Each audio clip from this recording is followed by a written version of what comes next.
Hello students, welcome to my channel computer study with Sugandhi. Student, आज हम 5th unit जो हमने स्टार्ट की थी उसका 3rd सेशन करेंगे, नेचुरल रिसोर्स एंड कंजर्वेशंस। इसकी वीडियो शायद लंबी चले बट मेरी ट्राई होगी कि मैं इसको एक ही वीडियो में फिनिश करूं।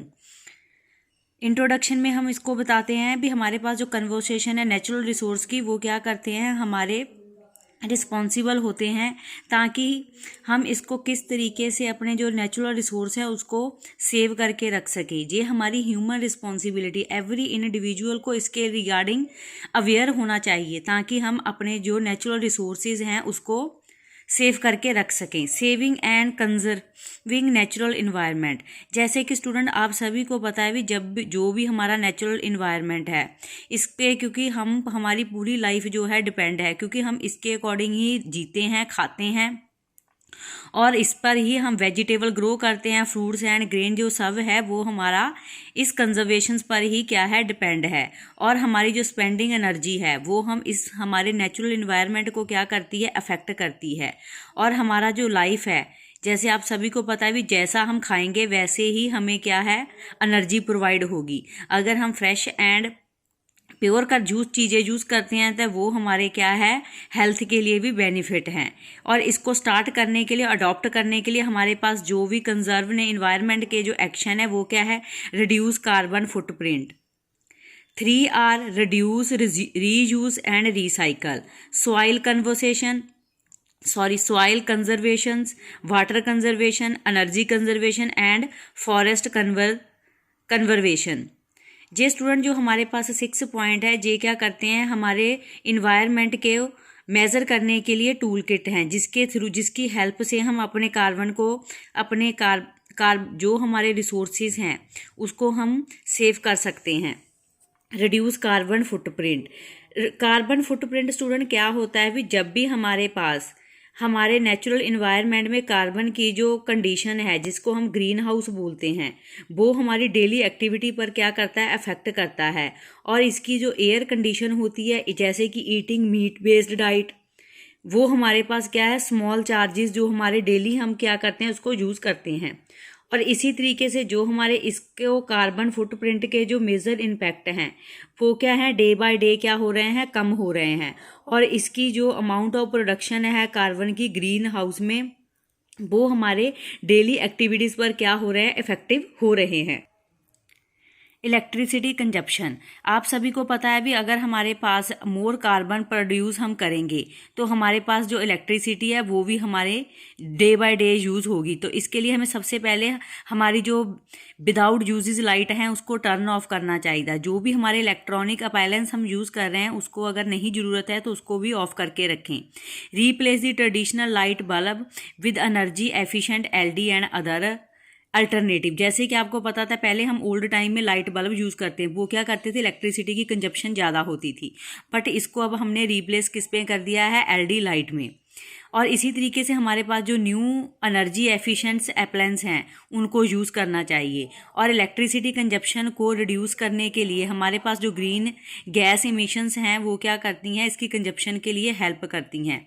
Upgrade window and house insulations that the consume less energy of maintaining temperature. हमें अपने जो हाउस के विंडोज़ हैं उसको भी इस तरीके से इंसुलेशन करना चाहिए ताकि हमें फ्रेश एयर एंड जो हमारी सन रेज हैं वो प्रॉपरली हमारा जो है हमारे घर में आ सकें। और इसी तरीके से हमारे पास जो रिन्यूएबल एनर्जी रिसोर्सेज हैं उसको हम जितना भी पॉसिबल हो सके उसको पॉसिबल करें। फॉर एग्जांपल सोलर एनर्जी, ये हमारे पास क्या है, एक अल्टरनेटिव इलेक्ट्रिक यूजेस एनर्जी है जिसकी हेल्प से हम अपने पूरे घर की इलेक्ट्रिसिटी इसके थ्रू क्या कर सकते हैं, सप्लाई करवा सकते हैं।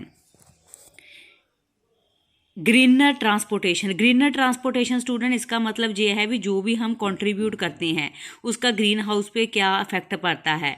जैसे आप सभी को पता भी अगर हम विदाउट ट्रांसपोर्टेशन क्या है, हमारे लिए आज के टाइम में पॉसिबिलिटी नहीं है, बट फिर भी हमें जो है बहुत ही कम जो ट्रांसपोर्टेशन अपनी इंडिविजुअल है उसको यूज़ करना चाहिए। अगर पॉसिबल हो तो हमें क्या है, वॉक और फुट के थ्रू हमारे जो हैं उनको यूज़ करना चाहिए। रिक्शाज हैं उनको यूज़ करो ताकि हमारी जो एफिशिएंसी एनर्जी लेवल है वो क्या होगा, यूज़ होगा। Use green fuel vehicle. Green vehicle student जो होते हैं, जो अल्टरनेटिव रेगुलर हमारे जैसे कि सोलर चार्ज बैटरी व्हीकल्स हैं, उसको हम ग्रीन फ्यूल्ड ट्रांसपोर्टेशन कहेंगे। Try to reducing air travel if possible. और इसके अलावा अगर हमें पॉसिबल हो, अगर हमारी ट्रैवलिंग ट्रेन और बसेस के साथ हेल्पफुल है, तो हमें क्या है, रिड्यूस करने चाहिए air travels. Reduce the vehicle use. Vehicle जैसे कि हमारे पब्लिक ट्रांसपोर्ट है, उसको रिप्लेस करना चाहिए कार में। अगर हम कार अपनी इंडिविजुअल व्हीकल यूज़ करेंगे तो वो भी हमारे इन्वायरमेंट को क्या करेंगे, पोल्यूटेड करेंगे। Eat local seasonal and organic produce. आप सभी को पता है भी, अगर हम सीजनल प्रोडक्ट यूज़ कर रहे हैं तो इसका भी जो है हमारा जो रिडक्शन शिपिंग पर लगता है, ट्रांसपोर्टेशन पर लगता है, वो भी ग्रीन हाउस को इफेक्टेड करेगा। Change the eating habit. आप सभी भी को पता है भी, आजकल 90% जो हमारे पास कंजप्शन है वो नॉन वेजिटेरियन डाइट की है। इंडिया में 70% जो पॉपुलेशन है वो नॉन वेजिटेरियन डाइट यूज़ करते हैं। इसके लिए उनको जो बिगेस्ट प्रोडक्शन है मीट की, उसको कंट्रीब्यूट करता है ग्रीन हाउस इमिशन। अगर हमारे पास इस ग्राफ के अकॉर्डिंग अगर हम देखें तो हमारे पास जो वेजिटेरियन एंड जिसको हम वेजन बोलते हैं, उनके मीट के साथ अगर रिप्लेस करेंगे तो हमारी जो कंजर्वेशंस है वो हमारे नेचुरल इन्वायरमेंट को क्या करेगी, इफेक्टिव करेगी। स्पेशली जो हमारा रेड मीट होता है, जिसको बीफ कंज्यूमर अराउंड 10 टाइम्स जो हमारे पास more of water for the production के लिए यूज़ किया जाता है, और greenhouse 5 time more than इसको क्या करती है, इफेक्ट करती है। रिड्यूस री यूज़ रिसाइकल। जैसे आप सभी को पता है भी, हमारी लाइफ के में जो जो रिक्वायरमेंट हैं, जैसे कि फूड ड्रिंक, जे हम क्या करते हैं, पैकेज फूड और ड्रिंक यूज़ कर रहे हैं, तो हमारा जो पैकिंग मटेरियल है उसको हम क्या है, रिप्लेस कर रहे हैं ट्रैश में। और इसी तरीके से हमारे पास जो इंडिया है उसमें जो मेजर प्रॉब्लम आ रही है मेट्रो सिटीज़ में, वो क्या है, 1.7 ton plastic garbage every day use हो रहा है। और इसलिए ये हमारे पास जो लैंडफिल को क्या कर रहा है, इंक्रीज़ कर रहा है। और हमारा जो ये ट्रैश है वो क्या है, एक अलार्मिंग रेट है हमारे लैंडफिल के लिए। सो इसलिए हमें इसको क्या करना चाहिए, रिप्लेस करना चाहिए 3R में, reduce, reuse and recycle.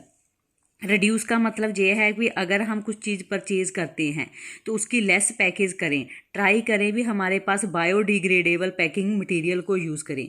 Reusable का मतलब ये है भी, जो भी हो सके हमारे जो प्रोडक्ट हैं वो हेल्थियर हो। फॉर एग्जांपल, अगर हम वाटर बोतल और प्लांटर को, स्मॉल प्लांट्स के और ओल्ड टी शर्ट को हम ट्रांसफ़र फॉर्म में यूज़ करेंगे, जैसे कि पजामा और टॉट बैग, तो इस तरीके से हमारे पास सिंगल यूज़ आइटम क्या होगी, रेडी हो जाएगी। रिसाइकल क्या करता है, हमारे पास एक प्रिंसिपल है जो डिफरेंट यूजेबल फॉर्म को प्रोसेस करके new plastic, glasses and magazines, electronic process को न्यू यूजेबल प्रोडक्ट में प्रोड्यूस करता है। Reduce, reuse and recycle. जैसे आप सभी को पता है, अगर हम टर्न ऑफ करते हैं वाटर बॉटल को, तो इसमें हमारे पास जो ब्रशिंग टीथ और वॉशिंग योर हैंड, तो इस तरीके से हमारे पास रिप्लेस होंगी बैटरीज के साथ, और हमारे हाउस में जो भी बैटरीज हैं वो रिड्यूस होंगी। और जब भी हमें नहीं यूज़ है तो हमें जो लाइट है उनको ऑफ करके रखना चाहिए। रीयूजेबल ग्रॉसरी आइटम, जैसे कि हमारे पास ग्रॉसरी जो बैग होते हैं उसको हम न्यू वंस में यूज़ कर सकते हैं। अगर यूज़ हम बोथ साइड पेपर करेंगे तो हमारे पास पॉसिबिलिटी होगी इसको रिड्यूस करने के लिए। लेफ़्ट ओवर जो फूड है उसको हम कंपोजिट प्लांट में क्या करेंगे, यूज़ कर सकते हैं। रिसाइकल जैसे कि हमारे पास प्लास्टिक टॉयज़ आते हैं, उनको हम चैरिटी में दे सकते हैं विदाउट थ्रोइंग। और हमें कभी भी कोई ऐसी थिंग्स जो थ्रो में नहीं करनी चाहिए, ट्रैश में नहीं फेंकनी चाहिए, जिसका हम दोबारा रीयूजेबल कर सकते हैं। सॉइल कंजर्वेशन क्या है, ये भी आज का एक मेजर इशू है, जिसमें हमारे पास जो वेजिटेशंस हैं अर्थ के, उसमें हमारे पास क्या है, फुल ऑफ न्यूट्रिशंस होते हैं सॉइल में। अगर हमारे पास प्रॉपरली इसको डिग्रेडेबल नहीं किया जाएगा तो इसका जो इनफर्टल्स है वो क्या होगा, उसको डिग्रेडेबल करेगा, जिसमें हम contamination soils, nutrient and organic material जो हैं वो क्या करते हैं, इसको इम्पेक्टेड करते हैं। और इसी तरीके से हमारे पास ये डे बाय डे इसका जो स्ट्रक्चर है वो इंक्रीज़ हो रहा है, और इसकी जो एसिडिटीज़ हैं वो हमारी सॉइल्स को क्या कर रही हैं, इफेक्टेड कर रही हैं, और हमारी soil fertilization day by day क्या हो रही हैं, एरोजन हो रही हैं। लैंड ओवर यूज रिपीटेडली, हम आप सभी को पता है भी, हम जो कल्टीवेशंस करते हैं, जो भी सॉइल्स में हम फूड ग्रेन कर रहे हैं, उसके जो हम रिमूव करेंगे तो हमारे जो एसेंशियल माइक्रो न्यूट्रेंट हैं सॉइल के, वो जैसे कि प्लांट के लिए नेसेसरी हैं, फास्फोरस, आयरन एंड नाइट्रोजन, वो क्या होंगे, उनकी जो कंजप्शन है वो रिड्यूस हो जाएगी। स्लैश बर्निंग्स हमारे पास फार्मिंग क्या है, जो भी हम वेजिटेशंस जो हमारा वंट होता है तो उसकी हेल्प से हमारे पास जो टेम्परेरी एग्रीकल्चर्स होती हैं, लैंड होते हैं, उसको हम अगेन क्या करते हैं, रीयूजेबल बनाते हैं, और इस तरीके से हमारा जो लैंड है वो वेस्ट नहीं होता। केमिकल कंटेमिनेशंस, केमिकल कंटेमिनेशंस क्या करता है, हमारे जो भी केमिकल फर्टिलाइजर्स होते हैं उसकी प्रोडक्शंस को और बेनिफिशियल्स को इफ़ेक्ट करता है। हमारे जो फर्टिलाइजेशंस हैं वो क्या होते हैं, हमारे सॉइल में ड्रॉप्ड होते हैं, और इसी तरीके से हमारी जो सॉइल की कंजप्शन होती है, इससे पेस्टिसाइड्स तो हम किल कर देते हैं, बट जो इसके इम्फेक्ट होते हैं वो हार्मफुल होते हैं हमारी हेल्थ के लिए। डैमेज टॉप सॉइल लेयर, और इसी तरीके से जब फ्लड आते हैं, स्ट्रॉम आते हैं, तो हमारी जो टॉप लेयर है सॉइल्स की वो क्या हो जाती है, डैमेज हो जाती है। सॉइल कंजर्वेशन टेक्निक, अगर हमने अपनी सॉइल को किस तकनीक से हम रीयूजेबल और सस्टेनेबिलिटी प्रोवाइड करवा। No tilling farming, tilling farming क्या है कि हमारे पास traditional agriculture practice soil preparations mechanism थी, जिसकी टाइप से हम digging, stirring and overturning use करते थे।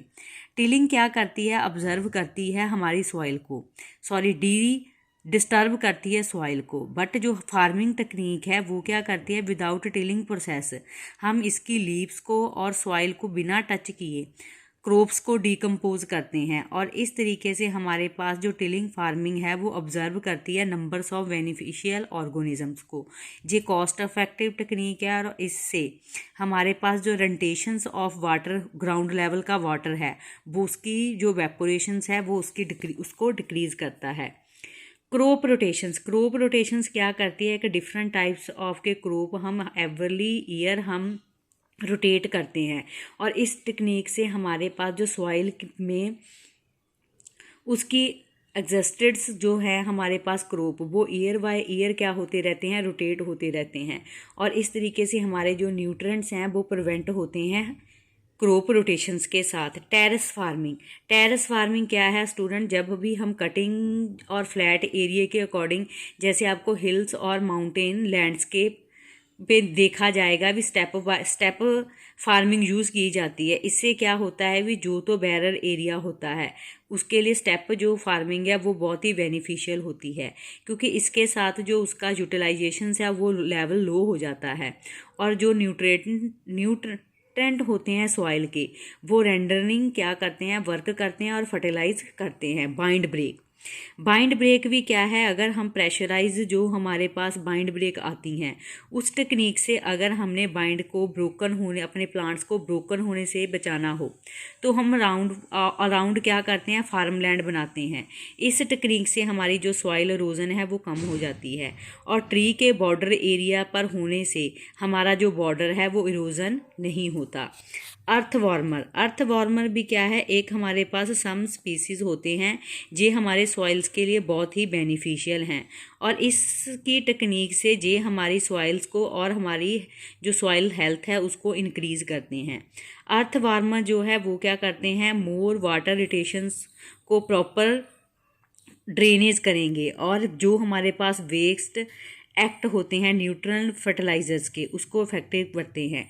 Making river and dam, dam क्या करते हैं, हेल्प करते हैं हमारे फ्लड्स को बचाने के लिए, और इस तरीके से हमारे पास जो डैम होती है वो हमारी जो टॉप लेयर होती है सॉइल की उसको भी प्रिवेंट करते हैं और सेव करके रखते हैं।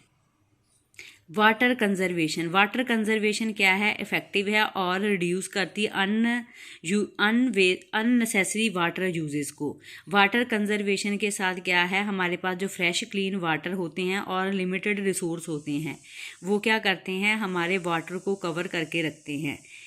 रिड्यूस इवेपोरेशन लूजन, ये हमारे पास क्या है, एक हॉरिजेंटल बैरियर होता है जिससे हम अपने सॉइल्स के सरफेस को ह्यूमिड एरिया में यूज़ करते हैं। रिड्यूस वाटर लूजन इन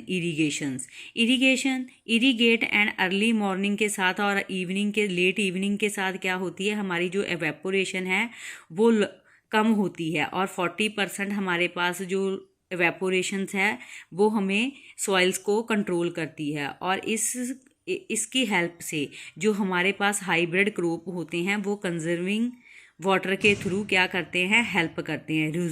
रीयूज वाटर, जैसे आप सभी को पता है भी हमारे पास जो वाटर एरीगेशंस है उसको अदर पर्पस के साथ भी यूज़ किया, जैसे कि वॉशिंग कार, गार्डनिंग, ये सभी जो हमारे रीयूजेबल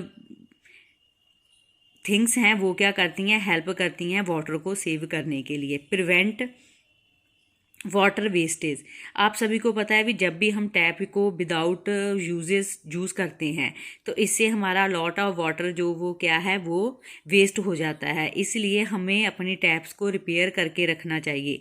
कोई भी अगर पाइप लीकेज हो रहा है तो उसको प्रॉपरली कवर करके रखें।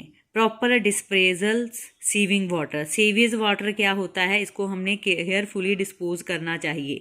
हमें इसमें कंटेनिंग नेचुरल वाटर रिसोर्सेज होते हैं जो हेल्प करते हैं हमें प्रॉपर डिस्पोजल करने के लिए। एनर्जी कंजर्वेशन क्या है, हमारे पास रिड्यूस करती है हमारी कंजप्शन और नॉन रीन्यूएबल रिसोर्सेज को।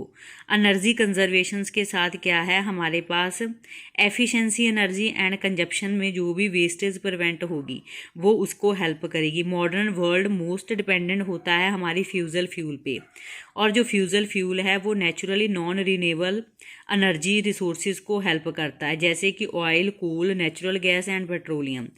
जो भी हम इसके लिए जैसे कि आप सभी को पता है भी जो हमारी टेक्नोलॉजी डेवलप जब से हुई है तब से हमारे पास जो पॉपुलेशन है वो इंक्रीज़ हो रही है। पॉपुलेशन इंक्रीज़ की वजह से हमारे पास जो फ्यूजल फ्यूल है वो भी क्या हो रहा है, कंजप्शन इसकी डे बाय डे इंक्रीज़ होने की वजह से हमारे पास जो नॉन रिन्यूएबल रिसोर्सेज हैं वो कम होते जा रहे हैं। Some method and way of energy conservation being listed, जैसे कि आप सभी को shift and alternative energy resource. Shifting to alternative resource क्या करते हैं, हमारे solar energy, wind energy and जो अदर कंजर्वेशन एनर्जी होती हैं उसको सेव करने के लिए हेल्प करते हैं। यूज़ एनर्जी स्मार्टली, जो भी हमारे पास एनर्जी होती है उसको हम स्मार्टर वे से यूज़ करेंगे और इस तरीके से हमारे पास जो एनर्जी की कंजप्शन होती है उसको हेल्प करेंगे।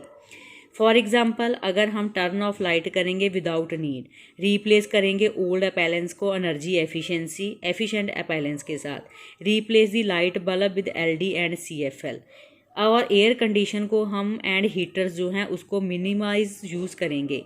और इसी तरीके से अगर हम टीवी, कंप्यूटर को विदाउट यूज़ ना ऑन रखें, और इस public transportations and pool over of the personal car, reduce करेंगे वेस्ट प्रोडक्शंस को, recycle as must waste possible. ये सभी थिंग्स क्या करती हैं, हमारी एनर्जी कंजर्वेशंस को हेल्प करती हैं अगर हम इस मेथड को यूज़ करेंगे। फॉरेस्ट कंजर्वेशन क्या है, हमारे पास आप सभी को पता है भी नाउ डेज हमारे पास जो हमारी पॉपुलेशन है वो रैपिडली ग्रो हो चुकी है और इस वजह से हमारा लैंड, वुड एंड टिम्बर क्या हो रहा है, इंक्रीज़ हो रहा है और इसके रिज़ल्ट जो हैं वो हमारे फॉरेस्ट पर पड़ रहे हैं। और इसको प्रोवाइड करने के लिए हमारे पास जो इकोसिस्टम सर्विसेज है, जैसे कि recycling carbon dioxide into oxygen, reducing carbon footprint, और क्लाइमेट जो रेगुलेशंस हैं, और हमारे पास जो नेचुरल हैज़र्ड्स जैसे कि फ्लड एंड अनदर थिंग्स जो फॉरेस्ट को अफेक्ट कर रही हैं वो सभी क्या है, हमारे फॉरेस्ट कंजर्वेशन को अफेक्टिव करते हैं। इसको कंजर्वेट करने के लिए हमने जो भी मेथड यूज, जैसे कि प्लांट मोर ट्री, आप सभी को पता है भी अगर हम ज़्यादा से ज़्यादा प्लांट यूज़ करेंगे, ग्रो करेंगे, तो इससे हमारे पास क्या है, हमारा जो इन्वायरमेंट है वो हेल्प करेगा। और इसकी जो शुरुआत है हमें सेलिब्रिटीज़ से करनी चाहिए, उनको ये इफ़ेक्ट होना चाहिए अगर वो कोई अचीवमेंट करते हैं तो उनको 10 प्लांट्स जो है अपने बर्थडे पर ग्रो करने चाहिए। और इस तरीके से ये क्या होगी, अचीवमेंट बाकी लोगों के लिए भी एक मॉरल बनेगी। Regulated and plant cutting tree, day by day जो हमारे टिम्बर वुड जो हैं कट हो रहे हैं, ये भी क्या है, हमारे पास प्लान के थ्रू ही कट करने चाहिए और इसके लिए गवर्नमेंट को स्ट्रिक्टली रूल्स फॉलो करने चाहिए। फायर सस्पेंशंस टेक्निक, गवर्नमेंट को क्या चाहिए कि हमें प्रोटेक्ट सॉइल को और फॉरेस्ट को प्रोटेक्ट करने के लिए जो भी फायर स्प्रेड हो रही है ह्यूमन मिस्टेक्स की वजह से, और उसको वो सुपरस्टेशंस कर रहे हैं, और इसके लिए अरेंजमेंट करने चाहिए, वाटर स्प्रे करनी चाहिए, और फायर रिडंडेंट और जो इसके केमिकल बाहर निकलते हैं उससे क्या होता है हमारे जो फॉरेस्ट एरिया वो क्या हो रहे हैं, डिस्टर्ब हो रहे हैं। फॉरेस्ट प्रोटेक्शन, इसकी प्रोटेक्शंस के लिए हम उनको केमिकल जो स्प्रे एंड एंटीबायोटिक यूज़ करते हैं उसको कम करना चाहिए, और हमारे जो पैरासाइट्स डिसीज़ हैं उसको प्रोटेक्ट करने के लिए ट्रीज़ को ग्रो करना चाहिए। डेवलपमेंट एंड सेंचुरी और नेशनल पार्क, फॉरेस्ट एरिया में हमें ज़्यादा से ज़्यादा हमें नेशनल पार्क डेवलप करने चाहिए। इससे क्या होगा, एक गेम सेंचुरी बनेगी, और ये गुड मेथड है हमारे फॉरेस्ट को कंजर्वेट करने का, क्योंकि जितना लोग इसमें इंटरेस्ट लेंगे उतना ही हमारे जो फॉरेस्ट एरिया है वो सेफ रहेंगे। रिफॉरेस्टेशन एंड एफॉरेस्टेशन, रिफॉरेस्टेशन क्या होता है, जो हमारा डैमेज और क्लियर्ड फॉरेस्ट एरिया होता है उसको हम रिफॉरेस्टेशन बोलते हैं। न्यू फॉरेस्टेशंस हमारे पास वो होते हैं जब हम न्यू प्लांट्स ग्रो करते हैं, इसलिए हमें रिफॉरेस्टेड जो एरिया है रिफॉरेस्टेशंस उसको हमें यूज़ करना चाहिए। न्यू प्लांटेशन हमें क्रिएट करने चाहिए ताकि हमारे जो फॉरेस्ट हैं वो इंक्रीज़ हो ना कि डिक्रीज़। स्टूडेंट, ये आपकी वीडियो इस चैप्टर की फिनिश हो चुकी है। अगर पसंद आती है तो प्लीज़ लाइक शेयर ज़रूर करना। Thank you very much students.